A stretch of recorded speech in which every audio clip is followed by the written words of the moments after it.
Hi, this is Joe Canny with Boulder Community Media, and we are here at Boulder High School for the Boulder International Film Fest, and today we are viewing the Black Panthers, Vanguards of Freedom. And there are a lot of people out to see this movie, and we're going to get you an interview with the producer, Lorenz Grant.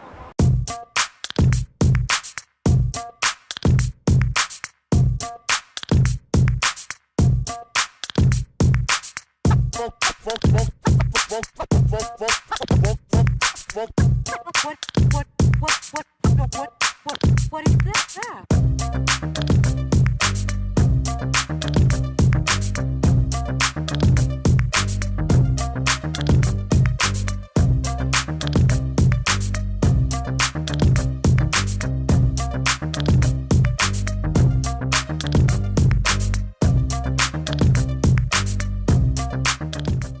I'm Joe Canny, and we are here at Boulder High School, and I am joined by Lorenz Grant, and you are the producer of Black Panthers, the Vanguard of Revolution, correct? Yes, I am. I am the producer of the documentary The Black Panthers, Vanguard of the Revolution. And this is the fourth screening, correct?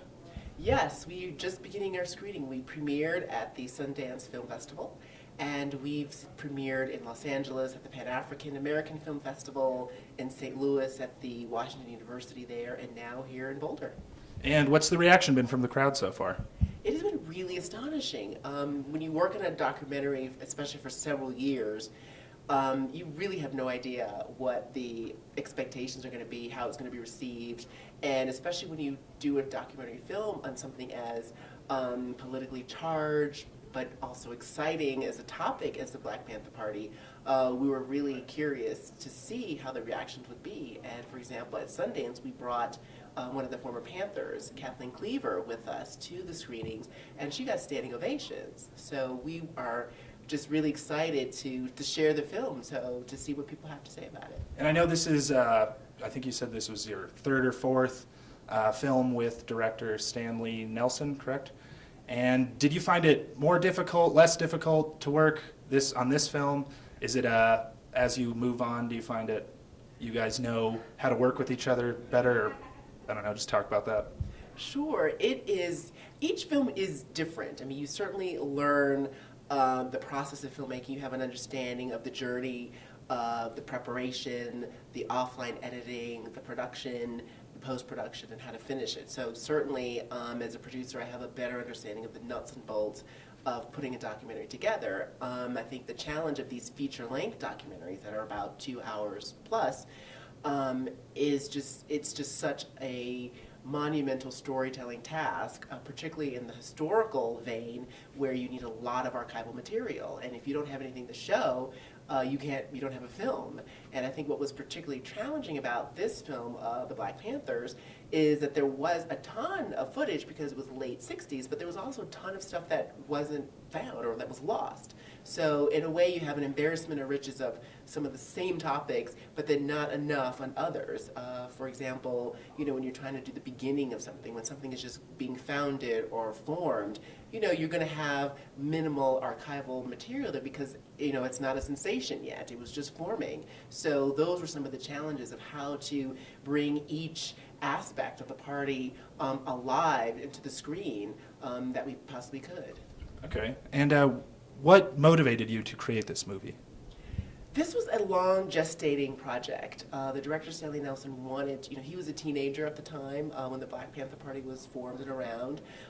He, born and raised in New York City, so he was definitely from the, northern perspective, and was sort of all of it, intimidated, excited, and in awe of such an organization.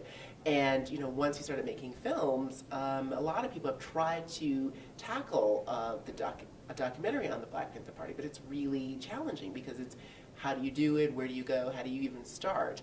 And it took him about 7 to 10 years to raise funds on such a topic. I mean, it is, one could argue explosive, groundbreaking, controversial, challenging, but that's when I argue those are all the elements of a great story. And I know you have a journalism background. So when you enter a project like this, do you have a specific story you want to tell, or do you want to learn as much as possible and kind of let that message form itself? I definitely want to formulate, I want to go on a journey. That is what we're doing as a documentary filmmaker. My journalism background is extremely helpful, particularly on maybe more challenging or weighty topics, because I have to talk to people as a journalist.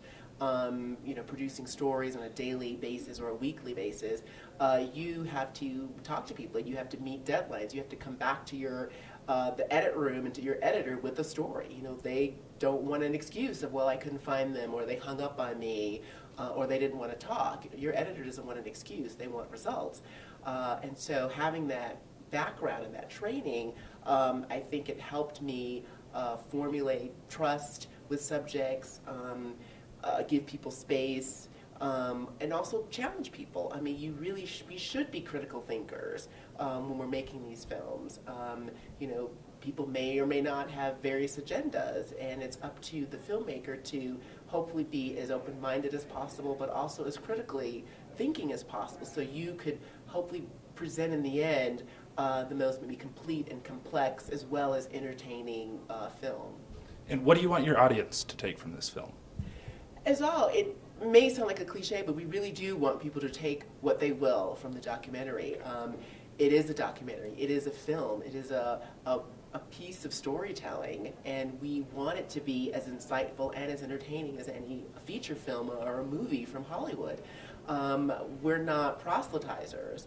I'm not trying to dictate or tell anybody what they should do. I'm hoping I'm shedding light on a very important part of our history, a window into our history that was really exciting, really challenging, really scary, really groundbreaking. There was so much happening, and I think I feel very privileged to be in a country and a society where I can tell these types of stories and talk to so many different types of people, and in the end have a finished product that I could share.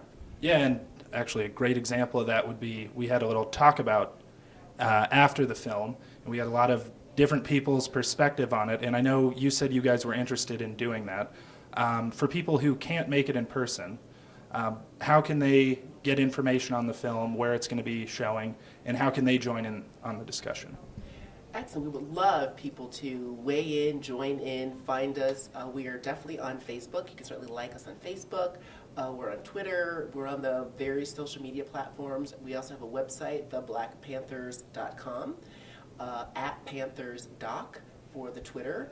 And we would love to, if people want to, this was very exciting to sort of be in the room.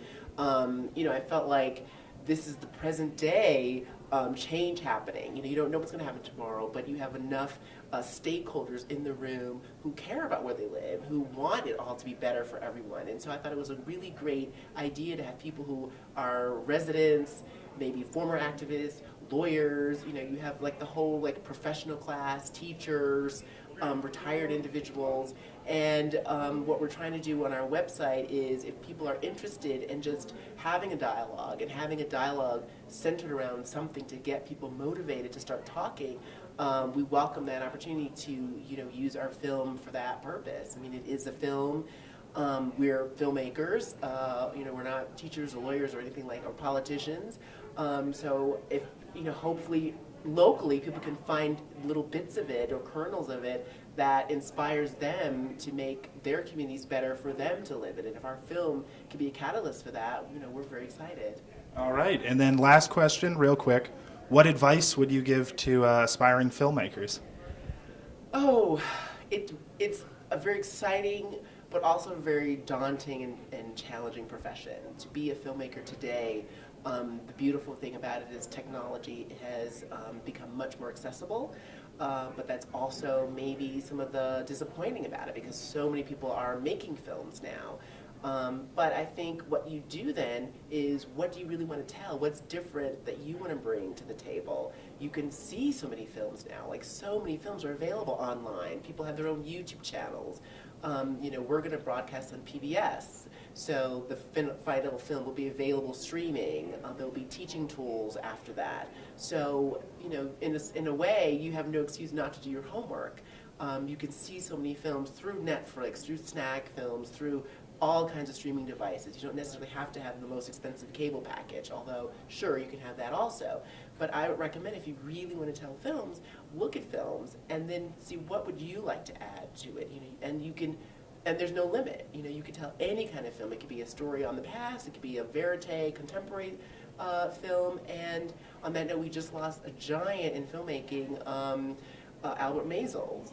Look at his films. I mean, these are the people who are at the beginning, who really created the genre that we today really take for granted. So I recommend look at films and be inspired. All right. Well, thank you very much. And make sure to check the website. We'll have all the information on this video.